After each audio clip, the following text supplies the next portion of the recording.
Halo semuanya, perkenalkan kami dari kelompok 1 yang beranggotakan Alita Naya Socha absen 3, Kesha Naura Safitri absen 19, Natanya Yukinasi absen 25, Rachla Dikwinda absen 30, dan Jevina Revivela Wijaya absen 34. Nah, kali ini kami akan membahas tentang metode penyebaran Islam di Nusantara.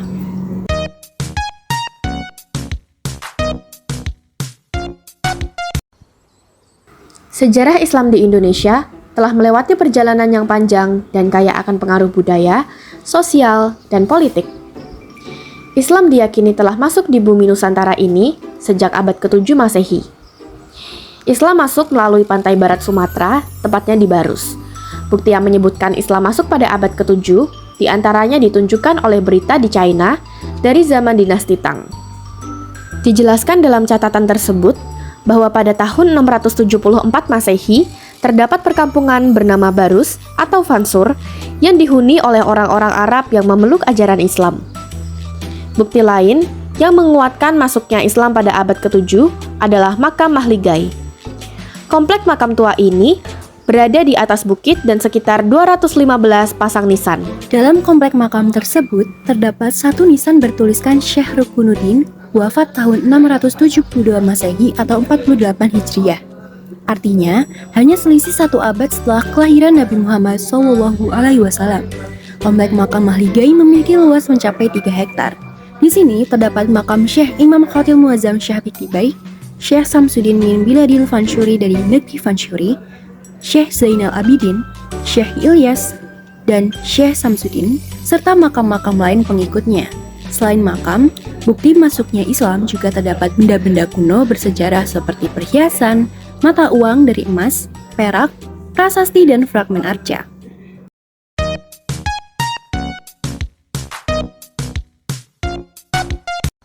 Agama Islam di Kepulauan Indonesia semakin berkembang. Setelah dianut oleh penduduk pesisir Indonesia, agama dan kebudayaan Islam semakin berkembang ke hampir seluruh wilayah Indonesia. Perkembangan agama Islam tidak terjadi secara spontan, melainkan melalui suatu proses secara damai, responsif, dan juga proaktif.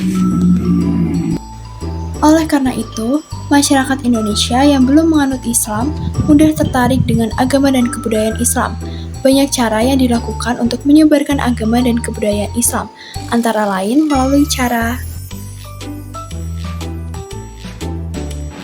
Saluran perdagangan merupakan tahap yang paling awal dalam tahap Islamisasi, yang diperkirakan dimulai pada abad ke-7 Masehi yang melibatkan pedagang-pedagang Arab, Persia, dan India.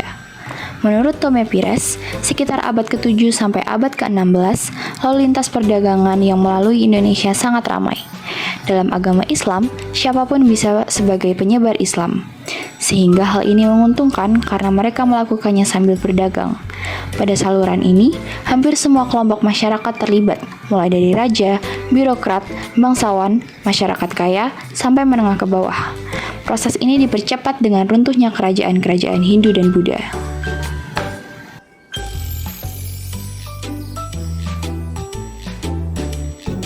Tahap ini merupakan kelanjutan dari tahap perdagangan.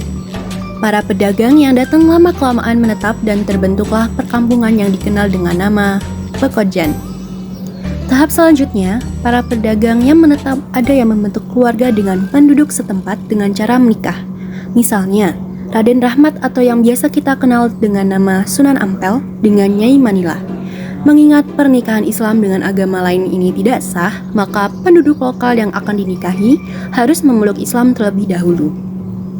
Dan cara untuk memeluk agama Islam pun tidak terlalu sulit, cukup dengan mengucapkan kalimat syahadat.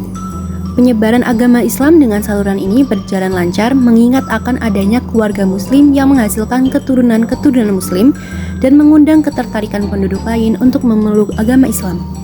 Dalam beberapa babak diceritakan adanya proses ini, antara lain, yang pertama, Maulana Ishaq menikahi Putri Blambangan dan melahirkan Sunan Giri. Yang kedua, babat Cirebon diceritakan perkawinan antara Putri Kawunganten dengan Sunan Gunung Jati. Lalu yang terakhir, ada babat Tuban yang menceritakan perkawinan antara Raden Ayu Teja, Putri Adipati Tuban dengan Syekh Ngabdurrahman.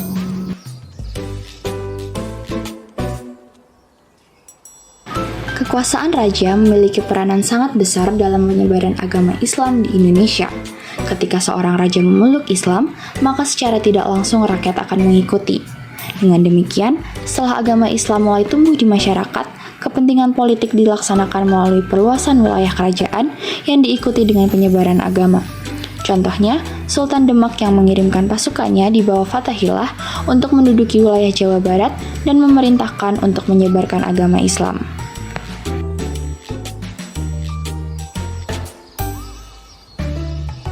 Para ulama, kiai, dan guru agama berperan penting dalam penyebaran agama dan kebudayaan Islam. Para tokoh ini menyelenggarakan pendidikan melalui pondok pesantren bagi para santri-santrinya. Dari para santri inilah nanti Islam akan disosialisasikan di tengah masyarakat. Pesantren yang telah berdiri pada masa pertumbuhan Islam di Jawa antara lain pesantren Sunan Ampel di Surabaya dan pesantren Sunan Giri di Giri. Pada saat itu terdapat berbagai kiai dan ulama yang dijadikan guru agama atau penasihat agama di kerajaan-kerajaan. Kiai Dukuh adalah guru Maulana Yusuf di Kerajaan Banten. Kiai Agus Sala adalah guru dari Jagatingkir. Syekh Yusuf merupakan penasihat agama Sultan Ageng Tirtayasa di Kerajaan Banten. Penyebaran Islam melalui seni budaya dapat dilakukan melalui beberapa cara, seperti seni bangunan, seni pahat atau ukir, tari, musik, dan sastra. Saluran seni yang paling terkenal adalah pertunjukan wayang dan musik. Dasar Pitutur atau bisa disebut dengan Sunan Kalijaga merupakan salah satu wali yang aktif menyebarkan Islam dengan menggunakan sarana wayang. Cerita wayang diambil dari kisah Mahabharata dan Ramayana, tetapi oleh Sunan Kalijaga diseliptakan tokoh-tokoh dari pahlawan Islam. Nama tertentu disebutnya sebagai simbol Islam. Misalnya, panah kalimat sada, sebuah senjata paling ampuh, dihubungkan dengan kalimat syahadat, pertanyaan yang berisi pengakuan kepada Allah SWT, dan Nabi Muhammad SAW sebagai rukun Islam yang pertama. Sementara untuk musik banyak dilakukan oleh Sunan Bonang. Karya Sunan Bonang yang paling populer adalah Tombok Ati, yang hingga hari ini masih dinyanyikan banyak orang. Contoh lainnya antara lain Gamelan oleh Sunan Derajat, serta Ganding, lagu-lagu yang berisi syair-syair nasihat dan dasar-dasar Islam. Kesenian yang telah berkembang sebelumnya tidak musnah, tetapi diperkarya oleh seni Islam yang bisa disebut dengan akulturasi. Pesan-pesan Islamisasi juga dilakukan melalui sastra, misalnya kitab Primbon pada abad ke-16 Masehi yang disusun oleh Sunan Bonang. Kitab-kitab tasawuf diterjemahkan ke dalam bahasa Melayu dan bahasa daerah.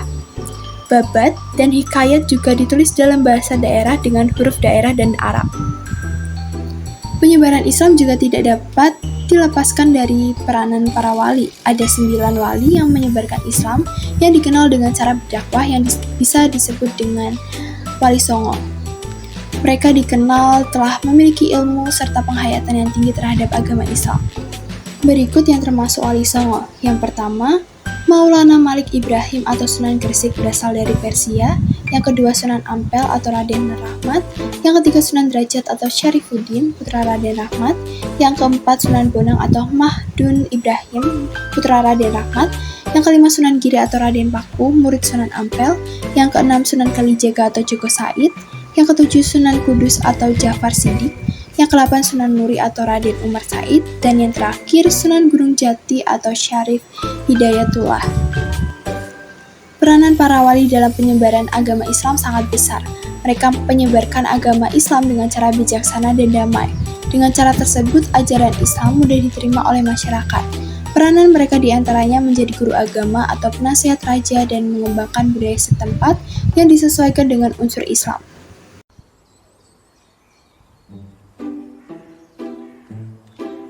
Kata tasawuf berasal dari kata sufi yang berarti kain bol yang terbuat dari bulu domba.